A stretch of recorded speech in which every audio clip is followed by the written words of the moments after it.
Hotepu everyone, this is His Majesty Pharaoh Ra Smubafagbemi, the world's first openly African black gay pharaoh. And the role of a pharaoh is to protect and nourish his people in Ma'at, in divine order. And I wish to do so by announcing that I'll be doing two very potent classes this year, right before the winter solstice, which is around the time of December 21st in the Western calendars. And this video is about the first of the two classes, both of which are dealing with the dreaming sciences. And in this first class, we will go into the initiations into the water chakra, what some call the sexual chakra or the sacral chakra.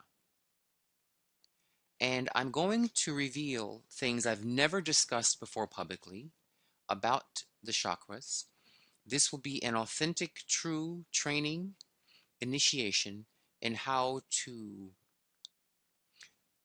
heal and amplify the powers of the sacral chakra, the water gonadal chakra, and to access the energies there, the spiritual principles, the deities there, through meditation and ultimately through the dreaming state. The chakras are best dealt with through a dream state. When you dream a chakra or you dream a spiritual text, that means that your ka, your soul, is now engaged in the learning process. So there's a whole technique, procedure done to amplify this power, amplify this ability of the chakras speaking to you and you speaking to them. So I'll give a brief kind of gloss introductory coverage of what we'll be doing in this class. The class will be in two levels. The outer level, which is the foundational information level, the kind of knowledge level, and then the second level will be the dreaming level, where you dream the chakras and you fall asleep or you fall into a deep reverie until the chakras appear and awaken from within your dream state. Okay, this is the best way to teach the dreaming sciences, is to teach it through going through chakras or through sacred texts. The second class I'll be teaching, which is very, very intensive and deep, deals more with the Egyptian texts. But in this video, let's begin by giving you again a brief cursory understanding of what we'll be covering in that chakra. So what will happen is, let's take a quick little semi-quiz or questionnaire on the state of your sacral chakra, your water chakra. So I'm going to ask you a few questions. Take your time to hear them through and honestly tell yourself yes or no if this question applies to you or not. Okay, so for example, do you have a difficult time being gently touched by others? Do you have difficulty with your sexuality, your sexual identity, your gender identity? Do you have hang-ups about giving or receiving sensual pleasure? Do you have low stamina or low vitality? Do you have many sexual partners or none? Do you have bladder, kidney, or urinary tract issues? Do you have gynecological issues? Do you have lower back pain often? Are your legs stiff? And do you sometimes have problems with dancing or moving fluidly and gracefully? Okay, so that's an introductory questionnaire on this chakra. And if you answered yes to many of those questions, it is very likely you have a block in that lotus, that sacral water center lotus, and that we have to tune and heal that center. Okay, so the second chakra, the water chakra, deals a lot with exchange with other people, particularly individual others versus group others. Okay, so the sacral chakra is water, and the idea is what quality of water flows in this center. There's frozen water, there's boiling water, there's muddy, murky water, there's infested water, and there's crystal mountain clear water. These are metaphors for the flow of energy between you and others. Is it icy? Is it an icy flow? Are you kind of cold in your interactions with other people? Is it stagnant? Is it a foul energy?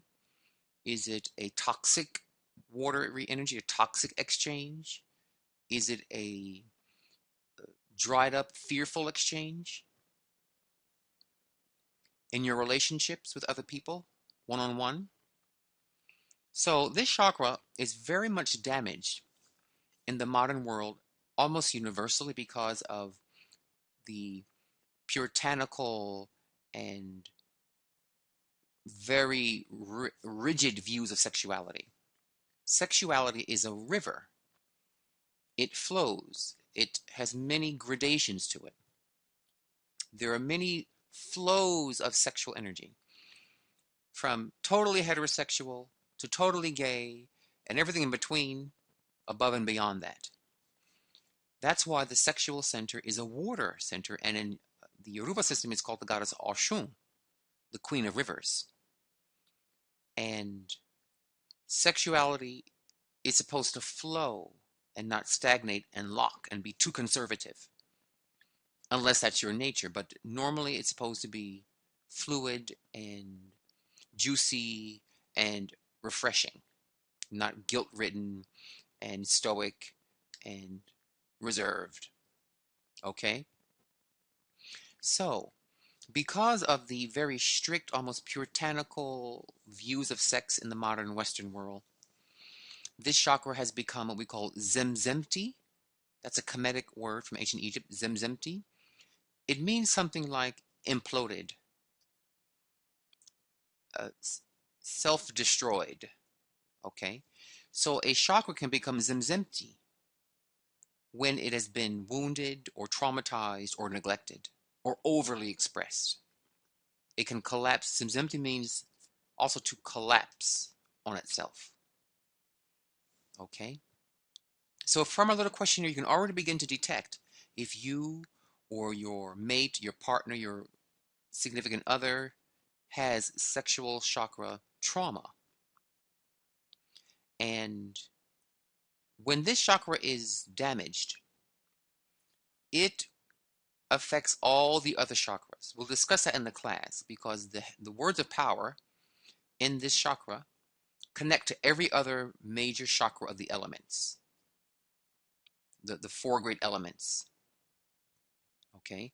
So this chakra, meaning your capacity to flow with other people in a joyous, fluid, pleasant manner, affects every other part of your life. If you cannot get along well with people, that's second chakra. If you can't flow in a conversation and interaction with another, second chakra, that can have a huge impact on your finances, on your uh, business, on your promotions, on your friendships, on your relationships. It's massive. So we want to get these waters fresh and pure. We want it to be not stagnated by flotsam jetsam and a beaver's uh, clogged pile of brick, wood and sticks. We want this to flow well. We want you to have very graceful and nourishing relationships in your life. Because we all know in the end, what matters most in life is the people we love, and the people who love us in turn, the people we care about. So all of that is in this water chakra. Okay? And many people have taught about chakras, but have not really entered the chakra, not experienced the chakra. They read a book, they went to a workshop, they took a lecture. But I have actually gone into shamanically, spiritually, ritually, inside the chakra, met the deities in there, and had interactions with them. From that very magical, shamanic, meditative approach to them, they teach you directly. They give you information directly. And that's what you'll be getting from these classes. So I'm going to give you a bit of a taste, for example.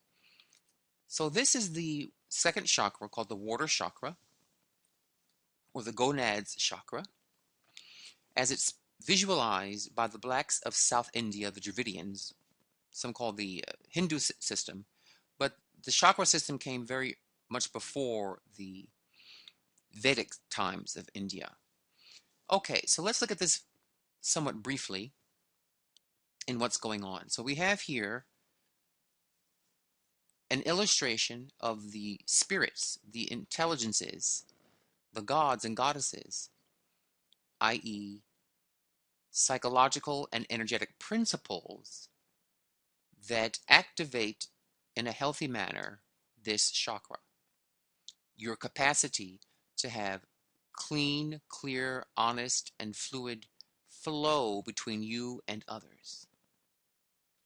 To have that kind of friendly flux between you and others, you have to appease these principles.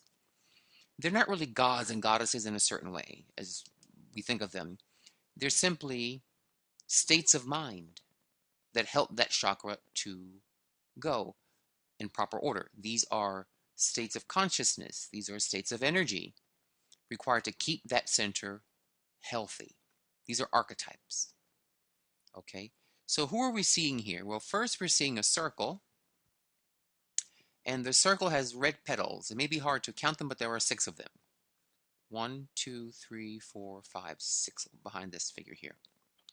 So we have here a chakra with 6 emanations.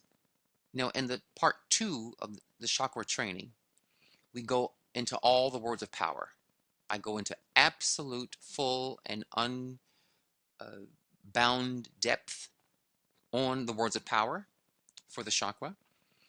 I had been very, very hesitant doing this for many, many years because people are not always honorable and they're not trying to always follow righteousness.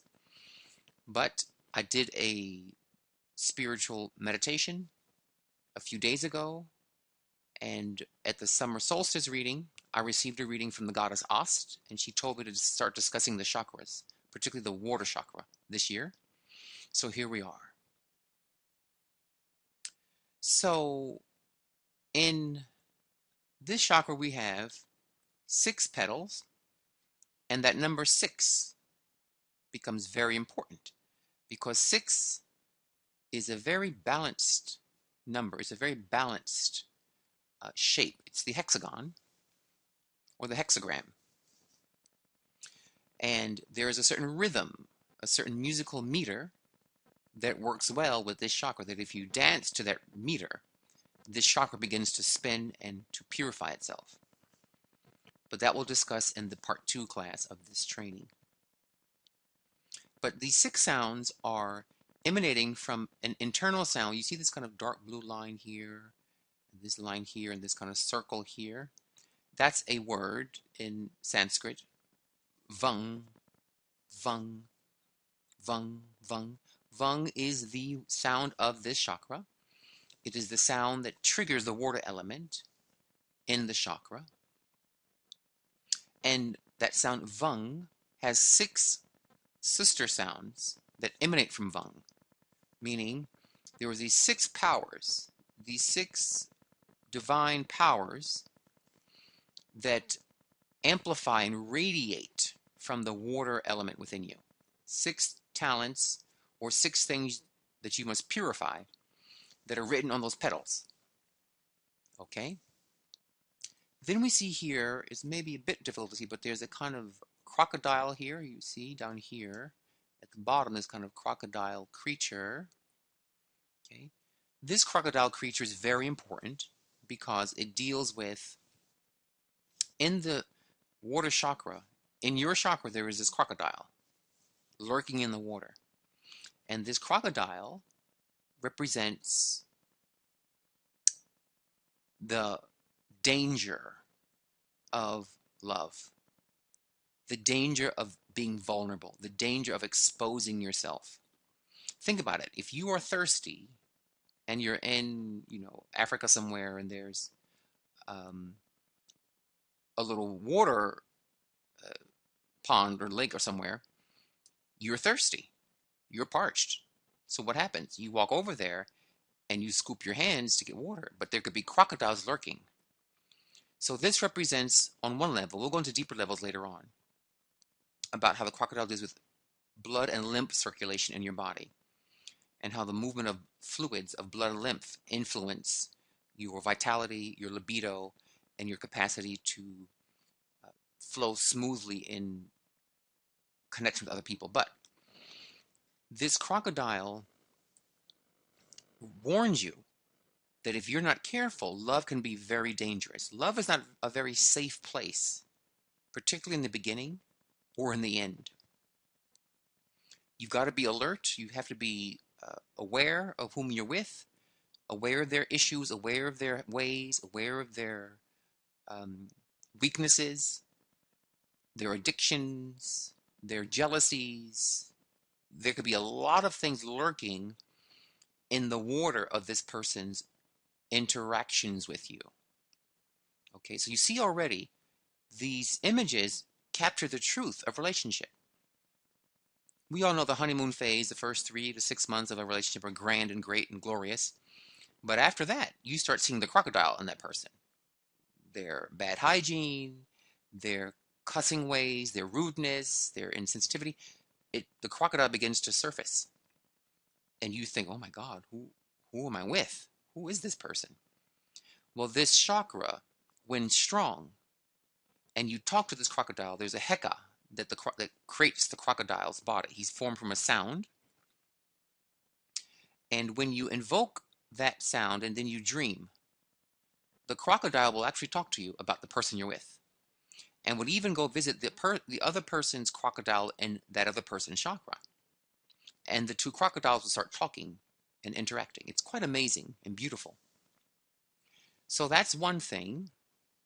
Then in the center here you see a deity. Okay. And we see here 3 deities. 1, 2, 3. And we'll go through who they are in detail in the classes. But for now, I just wish to mention that we'll cover maybe, let's see. Okay, I'll mention the names of the deities. So this one is called in Dravidian India, Varuna, the god of the cosmic oceans. This here is called Vishnu, the god of preservation. And this is called Rathini. Okay, so we have Varuna, Vishnu, and Rathini. So very briefly, here Varuna, the middlemost central deity you see there, is the main archetype that maintains this chakra's functionality, meaning your vitality, your creativity, your libido, your sex drive, and your capacity to be graceful in interactions with other people. Some people are just rude, curt, reclusive, short, temperamental when they deal with people.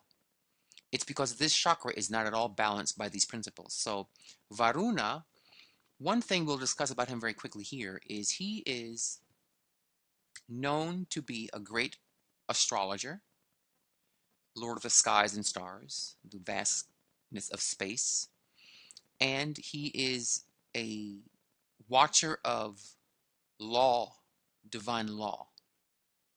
So what it's saying on one level here is, in order for your sexual, creative, um, social energy to be flowing well, you have to have a sense of astrology cycles in your life, know your astrology, and you have to be moral.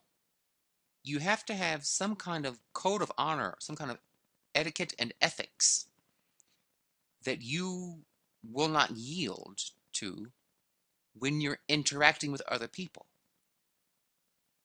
What you may notice that's very odd, most people, when they're dating, what I call their representative is on the date. They are sweet, they are charming, they are sociable, they laugh at your jokes, they pull out your chair, they open the door for you. They do all these chivalrous things while you're dating before they snag you. And once you hook up, they start getting rude, curt, they don't hold doors anymore. The manners go out the window. They lose their morals, their etiquette and morals towards you, just because you're married or because you're now close. Well, if you love me, you'll accept me as I am. No, no. You're supposed to, the closer you get to someone, become more and more sensitive to that person's etiquette, to that person's, you should be most kind and civil with the one you're closest to. Don't show them all of your nasty grossness. That is a violation of Varuna. Because that grossness, that rudeness, will sully the water, meaning the person will begin to sour on relating to you. It will somehow put toxins or radiation into that water of how the person feels about relating to you. Okay? And you see he's holding certain things. He's holding here some rope. His hands are folded here. Certain gestures. All these things represent things you have to do to study, practice, to keep Varuna, meaning cosmic consciousness in relationships, and goodness, virtue, etiquette, and morals. You must be moral. You must have high etiquette, high manners when you are interacting with people. Very, very important. I know some people who just are rude. It's just their default state. And if anyone stays rude, they should not be kept in your company for long, because that will stress your system. It will poison your water chakra. It has a lot of toxic spillage. Okay? As we go into what this deity is wearing, why does he have those big earrings? What are those earrings telling you? Why is his kilt that gold color? Why is he holding that rope? These are all just simple exercises and meditations of why you should, of how you should take care of that part of your being. Okay? Then in the upper left corner we have here Vishnu. Vishnu. He's the principle of preservation, which is obvious because the sexual chakra preserves the species. So through the sexual interaction, the species can propagate. So of course he would be there. But he's also about preserving not just the physical species, but preserving the desire to want to stay connected to others.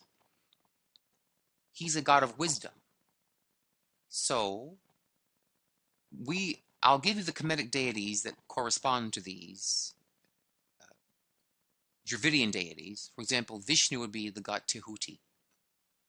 So that means Tehuti, the god of oracles and cosmological thinking, that when you are with someone, you need to follow not your feelings without the oracle. You get a reading on how to deal with this person.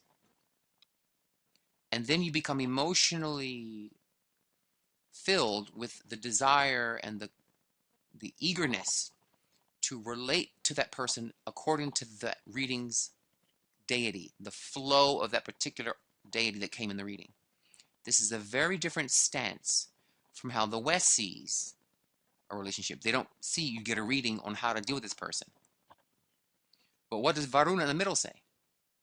You should only deal with a person that is moral and clean by you. If they're dirty and mean and nasty, they violate what? Varuna, the god of morals, dharma, and ethics.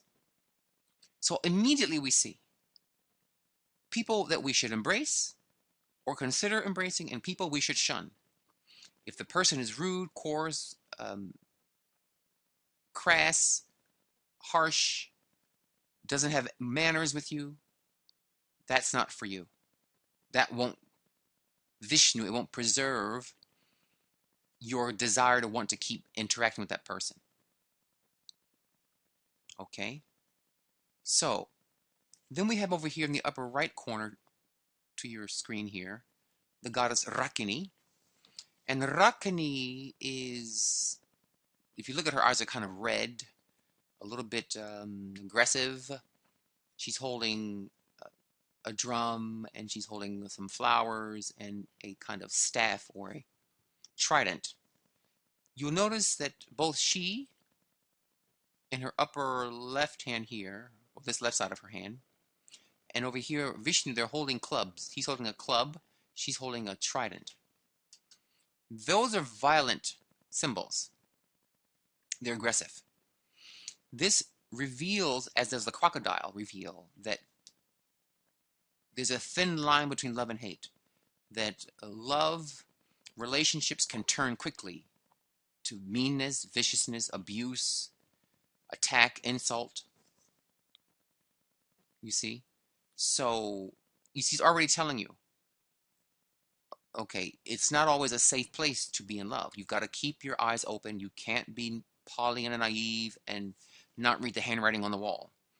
Because one day that person might club you emotionally or physically or stab you emotionally or physically with that trident. And you've got to be ready and not caught unawares and off guard. Okay? So we'll go through each of the items they're holding and what that means to you in a relationship. And why are her eyes red? Why does she look aggressive? Okay? Because and she's got 3 eyes, 2 eyes physical and the third eye, they're all red. Right? So there's something about her that's either red with passion or red with rage. And the question is, how do you turn her eyes to soft brown? From that red color to bright white sclera with beautiful brown pupils. Okay? So,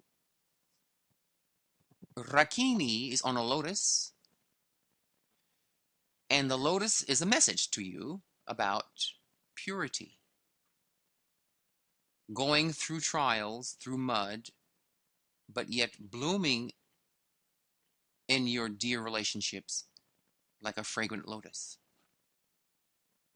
Okay? But when you go talk to her in the dream state that we'll train you how to do, she will show you where in the past you've been hurt, wounded, traumatized, disrespected, heartbroken, but you didn't invoke the lotus power within yourself to keep yourself healthy, to keep your relationships healthy, to prevent gynecological problems, to prevent urinary problems, to prevent erectile dysfunction issues, or those kinds of things. All those things come from these 3 archetypes not being honored in your interpersonal exchanges with people, in your flow between you and others. Okay? So, and you see here Vishnu, the preserver, meaning you want to be with someone that's trying to preserve your divinity, preserve the divine in you, meaning when they interact with you, whether it's just casually or intimately or in a relationship, The person has a serious interest in preserving the divinity in the conversation, in the exchange. Okay? Varuna has this strange bird man creature here called a Garuda.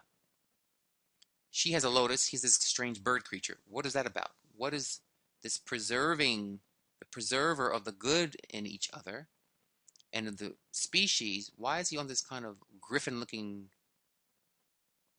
gargoyle-like bird man thing? What's going on there? That we'll discuss. You see, Vishnu has a moon, a crescent moon here. What's that moon about? Something about how the moon affects the tides of your emotions. Remember, Varuna in the middle was a god of astrology. But Vishnu is saying, particularly watch the moon. Your moon in your charts, the moon transits, the moon phases, the moon's locations among the stars. The moon is particularly sensitive to human interactions and the flow that goes between people at certain times of the year. Okay? So, I'll just touch a bit on Rathini, some of her emblems she's holding. Okay, so she holds in her hands that trident. Okay? And that trident deals a lot with the capacity to spear the right mate, meaning like you spear a fish. She's the power to know how to grab the right mate, not the wrong mate in your life. Okay? When she's happy, that spear, you'll just find the right person to bond with. If she is angry with you, meaning disrespected, that spear will change its power. It will flip like a reverse tarot card, meaning the opposite of what it normally does. And it will aberrate, and it will begin to create separation. You use this trident, this pitchfork of sorts, to push people away, to poke fun at people, to hurt their feelings due to guilt about sexuality and insecurity about yourself and your lovability. So on one hand, that spear helps you to find the perfect mate for you, dead on. When deranged, it makes you poke at people, push them away, threaten them, and separate your feelings and be on guard at all times emotionally. Okay, so you see, just this brief introduction shows the benefit of going into this imagery. These are simply visual poems of what you have to do to keep that chakra happy. And we all know that relationship is the most important thing in our lives. Having people we love, as I said earlier, and who love us in return. And having a good sexual life, a healthy sexual life. For example, that Garuda bird here can represent STDs. This kind of gargoyle creature that flies through your blood, scurries through your blood like a little virus or bacterium or paramecium or something. So that Vishnu is over this Garuda bird. And this bird has many meanings. I'm giving you only one, and not even the most deep one. So the Lord of Preservation says, if you work with me, you will get an intuition, because he's Tehuti, God of intuition, divine insight, epiphany, and revelations. You will get a revelation that there may be a danger physically in having an intimate connection with this other person.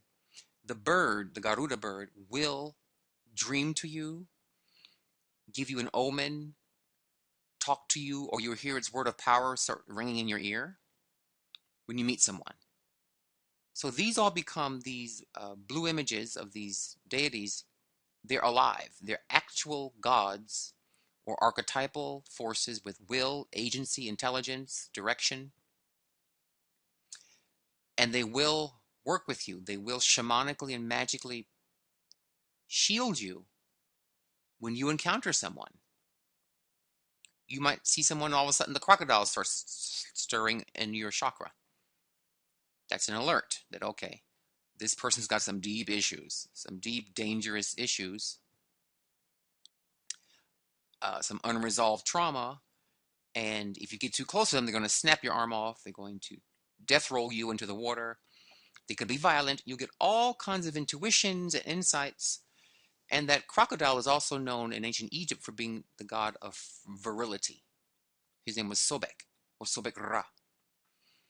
So when this crocodile is tamed, it makes you very virile, a very, very high libido.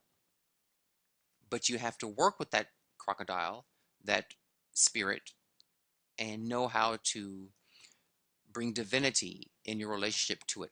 See, this chakra, I like to start with this one because most spiritual people have this chakra very, very blocked. I have seen it over many years. They have this chakra and the root chakra, most blocked. Their higher chakras tend to be quite open, people who are very spiritually oriented. But I found chakras 1 and 2, especially 2, is very congested. Okay? Because oftentimes their relationship with people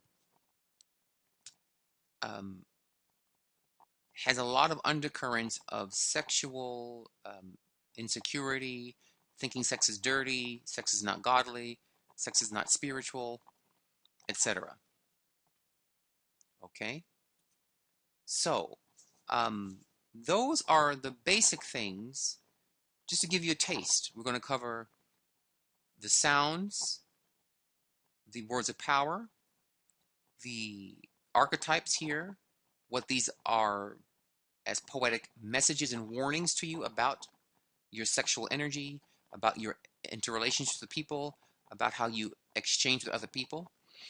You may be living in an apartment where the person above you is always stomping, even after you ask them nicely to stop stomping or you spoke to them, but they still are rude. This tells me they have a deranged sacral chakra.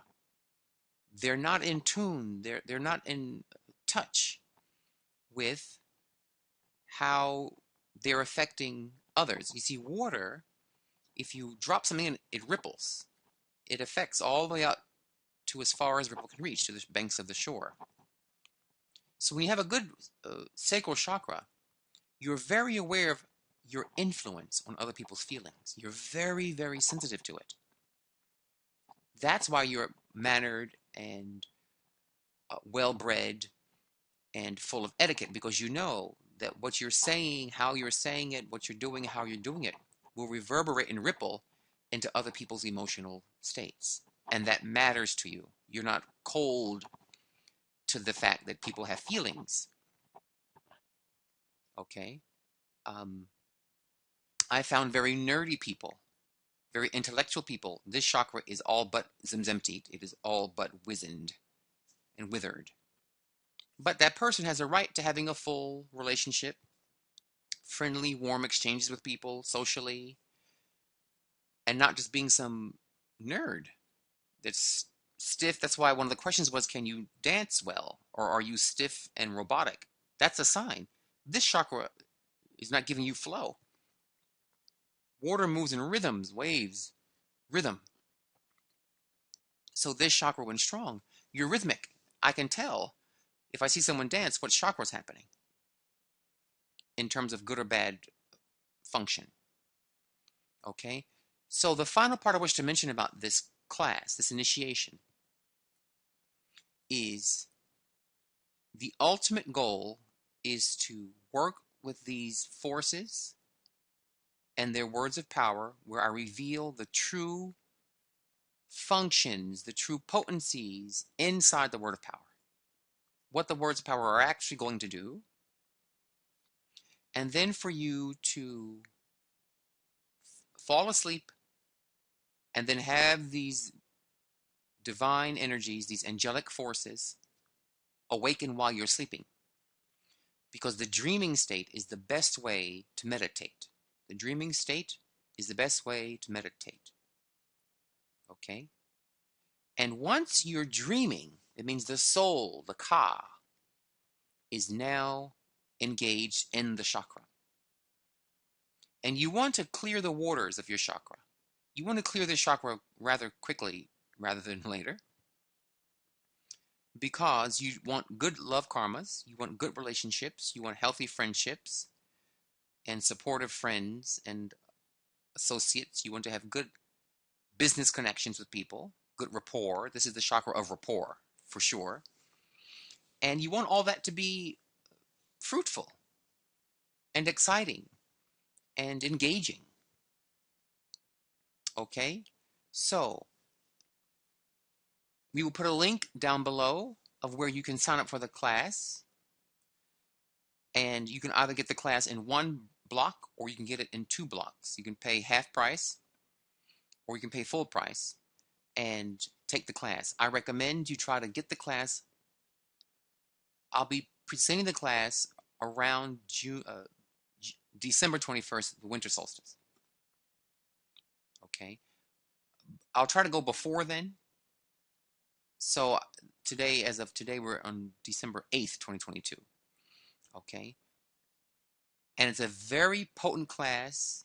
It's very detailed. It's a lot of fun. And it's going to help you learn how to dream and to wake up when you fall asleep into your dream world. And let the dreaming help you with your waking state of life, your waking live relationships, your sexuality, your libido, and your capacity to feel and flow with grace and ease in the world.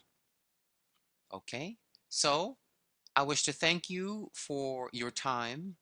I pray you enjoyed this, and I pray you all look forward to meeting yourself in the sacral chakra, looking forward to meeting the people, the mermaid and merman spirits that live in that chakra, that you may have joy and happiness in your relationships. That's the goal here, is to have joy and happiness in your interpersonal bonds and friendships.